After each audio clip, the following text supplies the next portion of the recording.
Conocarpus చెట్లను నిర్మూలన చేయాలనే డిమాండ్ సర్వత్రా పెరుగుతోంది. కోనోకార్పస్ పువ్వులు, పుప్పొడి, వెదజల్లే వాసనతో ప్రజలకు రకరకాల శ్వాసకోశ వ్యాధులు విజృంభిస్తున్నాయని జోరుగా ప్రచారం సాగుతుంది.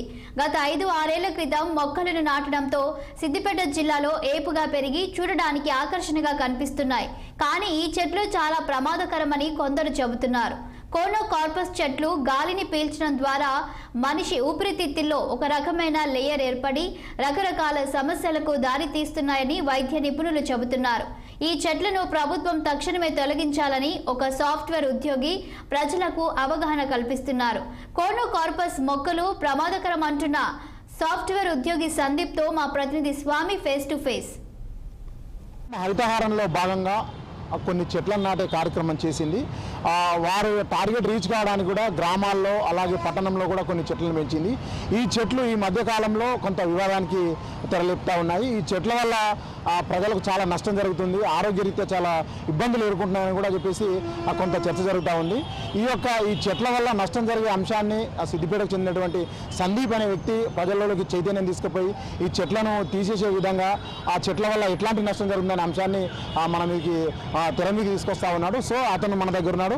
మీరు చెప్పండి, ఏదైతే కొన్ని హానికరమైన చెట్ల మీద ఆ ప్రజల్లోకి చైతన్యం తీసుకుపోయే అంశాలు చేస్తూ ఉన్నారు, ఏ చెట్లు అవి ప్రజలకు ఎట్లాంటి నష్టం జరుగుతుందనే అంశాన్ని చెప్పండి. నమస్కారం 6 టీవీ వారికి. ఈ విషయాన్ని బహిర్గతం చేసుకున్నందుకు మీకు ధన్యవాదాలు చేస్తున్నాను. అదేవిధంగా నా పేరు సందీప్, నేను సాఫ్ట్వేర్ ఉద్యోగస్తుని. ఇప్పుడు డేటా అనలిస్ట్, డేటా మీద కొద్దిగా స్టడీ చేస్తుంటాను నేను. ప్రస్తుతం హరితహారంలో నాటిన కొన్ని చెట్లు దాదాపు మన తెలంగాణలో ఈ కోనోకార్పస్ అనే జాతి చెట్లు రోడ్డుకు డివైడర్ మధ్యలో, ప్రతి ప్రభుత్వ ఆఫీసులల్లో మరియు పబ్లిక్ తిరిగే పార్కులు, కొమ్మడి చెరువు పార్క్ లాంటి వాటిపైన విస్తృతంగా నాటారు. ఎంత విస్తృతంగా నాటారంటే 10 కోట్ల మొక్కలు తెలంగాణలో నాటడం జరిగింది. ఈ నాటడం వల్ల ఇప్పుడు అవి ఏపుగా పెరిగి పూత ఖాతాకు వచ్చాయి. ఆ పూత నుండి వచ్చే పోలన్ పిల్లలు పీల్చడం వల్ల అనారోగ్యానికి గురై దీర్ఘకాలిక రోగాలైన అస్తమాకు గురయ్యే అవకాశం ఉంది. ప్రస్తుతం పిల్లల హాస్పిటల్కి వెళ్తే 80% మంది రోగులు శ్వాసకోశ సంబంధిత వ్యాధులతో బాధపడుతున్నారు. ఇప్పుడు సైంటిఫిక్గా, ఇప్పుడు అది శాస్త్రీయబద్ధంగా ఈ చెట్టు గాలి పీల్చడం వల్ల చాలా ఇబ్బందులు అనే అంశాన్ని ఎట్లా మీకు తెర మీకు తీసుకొస్తా ఉన్నారు? అయితే ఈ చెట్లు పర్యావరణానికి హానికరమని మొదట గుజరాత్లో గుర్తించారు. గుజరాత్ అడవి ప్రాంతంలో నాటిన ఈ చెట్ల వల్ల పక్షులు అంతరిస్తున్నాయని, తేనెటీగల సంతానోత్పత్తి తగ్గిపోయి అంతరిస్తున్నాయని చెప్పి ఫస్ట్ గుజరాత్ అటవీ శాఖ వీటిని బ్యాన్ చేసింది. అడవికే పనికిరాని ఈ చెట్లను తీసుకొచ్చి జనారణ్యంలో నాటడం జరిగింది. ఇది తెలిసో తెలియకో, గ్రహపాటో పొరపాటో నాటడం అయితే జరిగింది.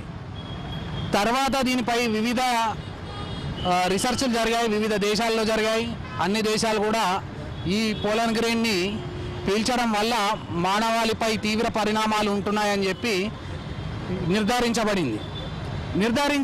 నిర్ధారించారు కాబట్టే బ్యాన్ చేయడం జరిగింది. ఇప్పుడు గుజరాత్లో బ్యాన్ చేశారు, తెలంగాణలో బ్యాన్ చేశారు, ఆంధ్రప్రదేశ్లో బ్యాన్ చేశారు. అక్కడ నిర్మూలన కార్యక్రమం కూడా స్టార్ట్ అయింది. ఏదైతే గత ప్రభుత్వం అది కొంత సైంటిఫిక్ సాంకేతిక పరంగా దాని అంశాలను తీసుకుందో లేదో తెలియదు, కానీ చెట్లను అయితే నాటింది. ఈ యొక్క చెట్ల ద్వారా చిన్నపిల్లలకు, వృద్ధులకు, పెద్ద మనుషులకు కూడా చాలా సమస్యలు వచ్చే అవకాశం ఉంది. ఇది సాంకేతికంగా కూడా నిర్ధారణ అయింది. కాబట్టి ఇప్పుడు ఉన్నటువంటి ప్రభుత్వం ఆ చెట్లు ఎక్కడెక్కడైతే పెట్టారో వాటిని పూర్తి స్థాయిలో ఆ చెట్లను తీసేసి ఆ చెట్ల ప్లేస్లో మరో చెట్లను నాటి ప్రజల ఆరోగ్యాలను కూడా కాపాడాల్సిన అవసరం ఎంతైనా ఉంది. తక్షణమే ప్రభుత్వం దీని మీద రెస్పాండ్ కావాలని చెప్పేసి కూడా ఆయన కోరుతా ఉన్నారు. ఇది సిద్దిపేట నుంచి తాజా పరిస్థితి. కెమెరా పర్సన్ వెంకట్తో స్వామి 6 టీవీ సిద్దిపేట.